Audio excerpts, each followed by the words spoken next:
Hello friends.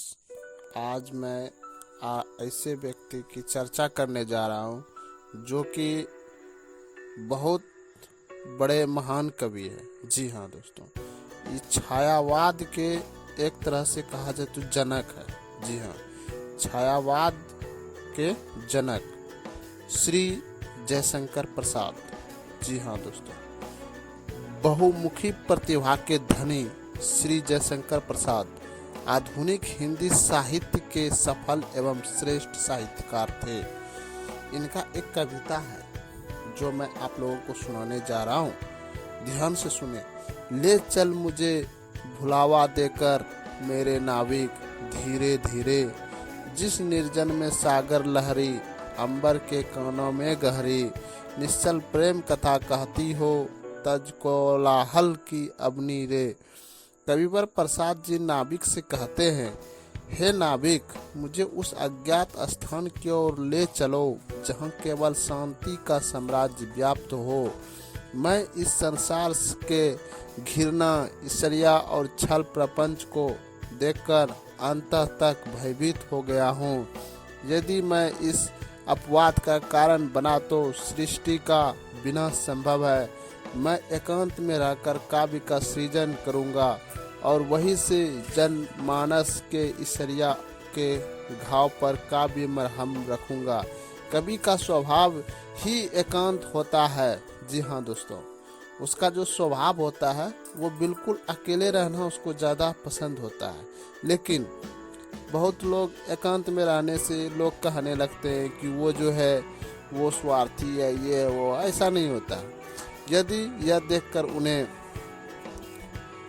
पलायनवादी कहा जाए तो अनुचित होगा। बहुत लोग तो पलायनवादी भी कहते हैं, ये पलायनवादी है, सिर्फ अपने लिए जीता है, लेकिन ये गलत है। कवि का जो है उसका जब तक वो अकेले नहीं रहेगा तो सोचेगा कैसे। कवि समाज में से जी हाँ, कवि समाज से रहता जरूर है पर सृजन एकांत में ही करता है, कोलाहल से दूर। मतलब वो जो है बहुत लोगों से थोड़ा दूर हट के वो सोच विचार करते हैं। जैसे कि कविता में जो अभी हम कविता पढ़े उसके अनुसार स्पष्ट हो जाता है कवि पलायनवादी नहीं थे। कवि प्रसाद जी नाविक से कहते हैं कि ये नाविक, मुझे ऐसे स्थान पर ले चलो जहाँ छायादार वृक्ष हो, जिसके तले बैठकर 2 पल विश्राम कर सकूं और ईश्वर के बनाए इस संसार नदी के 2 किनारे सुख दुख का अध्ययन कर सकूं। किसी भी इंसान का चिंतन शक्ति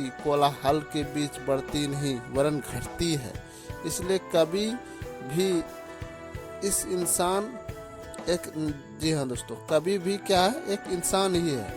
उनके चिंतन के विकास के लिए एकांत आवश्यक है। इसलिए प्रसाद जी एकांत की ओर प्रस्थान करना चाहते हैं। श्रम विश्राम क्षितिज बेला से, जहाँ सृजन करते मेला से। जी हाँ, उसका एक कविता है कि श्रम विश्राम क्षितिज बेला से, जहाँ सृजन करते मेला से, अमर जागरण उषा नयन से, बिखराती हो ज्योति घनी रे। जी, ये एक लहर है। और निम्न जो कविता है इसमें महाकवि श्री जयशंकर प्रसाद जीवन को एक सत्य मानते हुए कहते हैं कि जीवन केवल सत्य है, सच्चाई है, न कि तपस्या। यह क्षण मात्र के दुख का नाश कर आनंदमय बनाता है, क्योंकि जीवन एक नदी है जिसके सुख और दुख 2 किनारा है। तप नहीं केवल जीवन सत्य, करुण यह क्षणिक दिन अवसाद। हिंदी साहित्य के अमूल रत्न और हिंदी साहित्य के इतिहास के रंगमंच के सर्वश्रेष्ठ एवं सर्वप्रमुख पात्र श्री जयशंकर प्रसाद ने हिंदी साहित्य में एक नवीन एवं भावपूर्ण वाद को जन्म दिया, जिसे छायावाद कहा जाता है। जी हाँ दोस्तों, उसे छायावाद का जनक इसलिए भी कहा जाता है। छायावाद के नवीन एवं सुकोमल पौधा प्रसाद जी ने अपने कर कमलों से प्रस्फुटित किया और प्रकृति के साथ अपना संबंध जोड़ा। कविता अपने पुराने परिधान की उतार कर नया परिधान पहन फूली नहीं समाई। महाकवि प्रसाद जी ने कल्पना के द्वारा प्रकृति का मानवीकरण विशेषकर नारी रूप में प्रदान कर पाठकों के सम्मुख प्रस्तुत किया। कविता को नए परिधान में सजाकर हिंदी साहित्य में एक नया कीर्तिमान स्थापित किया। उन्होंने कल्पना के द्वारा प्रकृति के साथ भावात्मक, रागात्मक एवं कलात्मक संबंध जोड़ा है। श्री जयशंकर प्रसाद छायावाद के जन्मदाता है। जी हाँ दोस्तों, पहले भी हम बता चुके हैं कि श्री जयशंकर प्रसाद जो है छायावाद के जन्मदाता है। श्री सुमित्रानंद पंत ने छायावाद को अपनी लेखनी से सींचा है एवं सुकवि सूर्यकांत त्रिपाठी निराला ने इस वाद को फैलाया। इस प्रकार ये तीनों महापुरुष इस वाद के ब्रह्मा, विष्णु और महेश बन गए। जी हाँ दोस्तों, आगे चलकर कवित्री श्रेष्ठ महादेवी वर्मा ने इस वाद में वेदना के कोटि कोटि कण मिलाकर इसे भावपूर्ण एवं महत्वपूर्ण बना दिया। जी हाँ दोस्तों, कवि जयशंकर प्रसाद का जन्म 1889 ईस्वी में काशी के प्रसिद्ध सेठ सुंघनी साव के वंश में हुआ था। प्रसाद जी के पिता महर्षि व्रतन शाह थे। इनके पिता श्री मणिपति साहू ने एक उत्तम क्वालिटी की सूरती का निर्माण किया था जो सुंगनी कहलाती थी। इसके निर्माण से ही इनका परिवार सुंगनी साहू के नाम से विख्यात हो गया। जी हाँ दोस्तों, शिवरत्न साहू के 6 पुत्र हुए थे, जिनमें से एक का नाम पड़ा था देवी प्रसाद साहू। जयशंकर प्रसाद इन्हीं देवी प्रसाद के पुत्र थे। इनके माता का नाम मुन्नी देवी था। अपने सभी भाई बहनों से ये सबसे छोटे थे। इनके पिता ने घर पर ही इनकी शिक्षा का प्रबंध किया। ये घर पर ही संस्कृत, हिंदी, अंग्रेजी, उर्दू और फारसी की शिक्षा पाए थे। कुछ समय बाद इनका एडमिशन स्थानीय क्वींस कॉलेज में करा दिया गया, लेकिन ये जो है 8 क्लास से आगे नहीं पढ़ सके। जी हाँ दोस्तों, 12 वर्ष की अवस्था में इनके पिता स्वर्ग सिधार गए।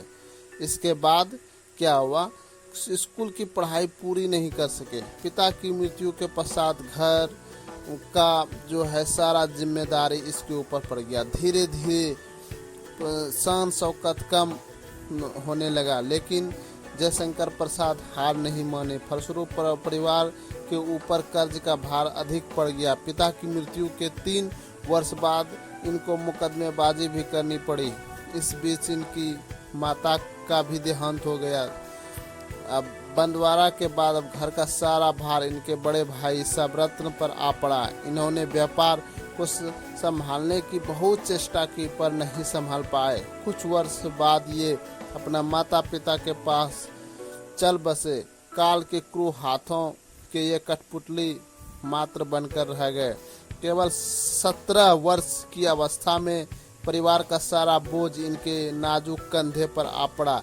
यह अत्यंत ही मेहनती तथा परिश्रमशील पुरुष थे। 23-24 वर्ष की अवस्था में ये केवल घर को ही नहीं संभालता वरन कर्ज का भार भी उतार दिया। अपने जीवन के आनंदमय सावन का तप की वेदी पर चढ़ा दिया। फलतः इनके जीवन सोने के समान खरा और चमकीला बन गया। प्रसाद जी ने एक बार कहा कि जवानी कब बीत गई यह जाना ही नहीं।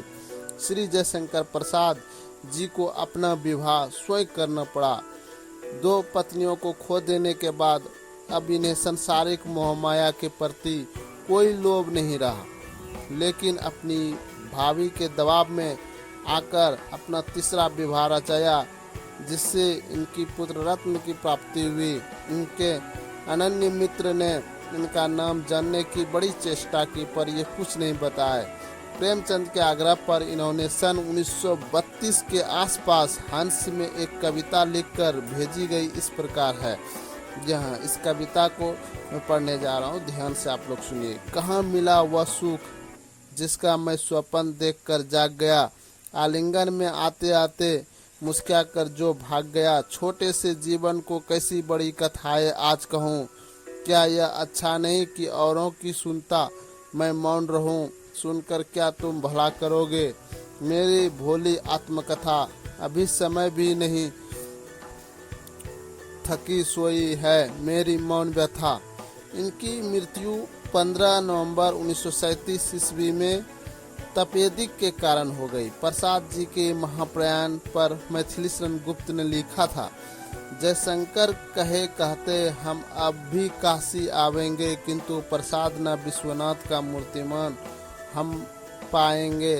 तात भस्म भी तरे तनु की हिंदी की विभूति होगी, पर हम जो हंसते आते थे रोते रोते जावेंगे। जैसा कि माना जाता है, इनकी प्रारंभिक रचना इंदु से सन 1909 ईस्वी में निकली थी। इंदु का प्रकाशन काल भी इसी समय हुआ था। पहले ये अपनी रचना उपनाम कलाधर के नाम से लिखते थे। विद्वानों का मानना है कि इन्होंने 9 वर्ष की अवस्था में ही ब्रज भाषा में एक सवैया लिखा था। इनकी प्रथम पुस्तक चित्राधार है। इनकी रचनाएं जो है निम्न है। मैं आप लोग को इसका जो रचना है उनका कुछ नाम गिनाने जा रहा हूँ, आप नोट कर लीजिए ध्यानपूर्वक। चित्राधार, ये रचना काल 1906 से 9 ईस्वी के बीच हुआ है। प्रेम पथिक, दूसरा है प्रेम पथिक, सर्वप्रथम ब्रज भाषा में सन 1905 ईस्वी के बाद खराब बोली में सन 1913 ईस्वी में हुआ। तीसरा है करुणालय, जी हाँ दोस्तों, सन 1913 ईस्वी में। चौथा है महाराणा का महत्व, सन 1914 ईस्वी में। कानन कुसुम, सन 1913 से 1916 ईस्वी में। झरना, सन 1920 ईस्वी में।